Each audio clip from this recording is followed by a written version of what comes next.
Stephen Hawking tenía solo 21 años cuando fue diagnosticado de ELA.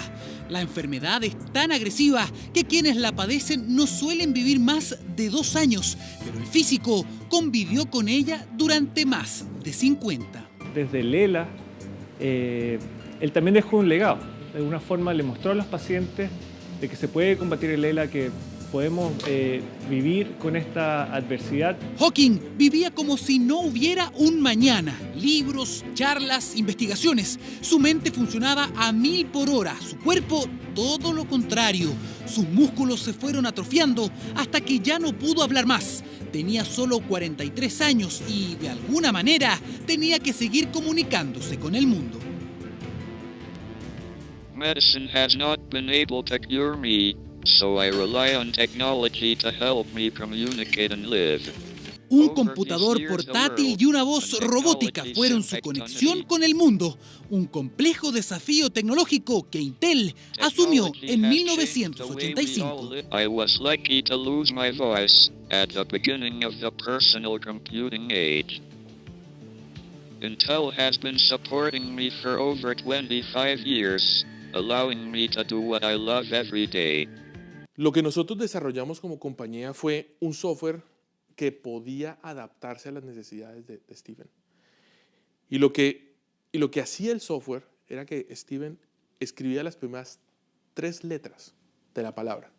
Y el software le podía predecir cuál era la palabra que él quería decir.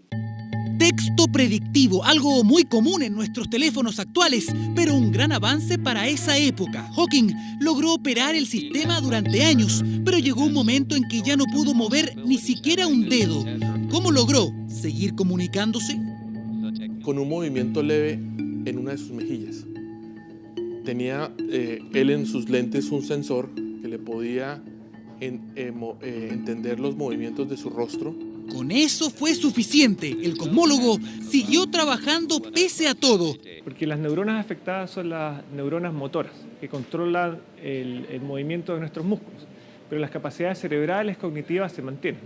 Y su cerebro fue sobresaliente. Stephen Hawking tenía 160 de coeficiente intelectual, el mismo que Albert Einstein. De hecho, cuando el físico alemán murió en 1955, un médico le extrajo su cerebro sin permiso. Y lo que hizo con el cerebro fue hacer una serie de mediciones anatómicas, pensando de alguna manera que la relación del cerebro de Einstein, la geometría del cerebro, podía estar relacionada con su genialidad. Y hizo estudios de cómo estaban estructuradas las neuronas, otras células que se llaman células gliales, si había alguna correlación, había alguna diferencia en ese cerebro particular.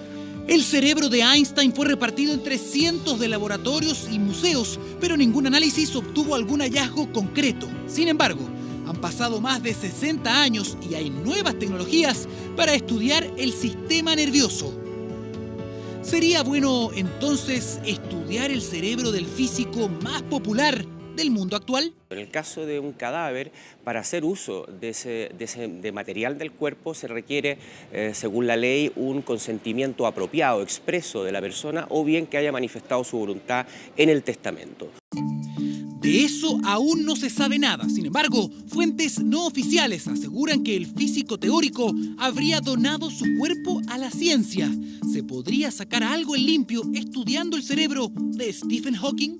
Si de mí dependiera, es decir, guardar un cerebro, lo haría, digamos. Stephen Hawking tenía un caso de ELA que es bastante particular, entonces es bien interesante estudiar si es que todavía se puede encontrar alguna evidencia de esa particularidad de su enfermedad. Si alguien pudiera identificar cambios en la forma en que está constituido el cerebro de Hawking con respecto al cerebro de una persona común y corriente, ese sería un descubrimiento científico muy significativo en el área. Nosotros podríamos utilizar el conocimiento de cómo está este cerebro armado, construido para construir chips de computador o procesadores de computador que de alguna manera reflejen esas características. Un posible avance para entender el ELA o quizás los componentes de una supermente.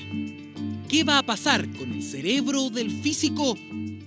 Todo va a depender de lo que diga su familia y, por supuesto, lo que haya escrito en su testamento.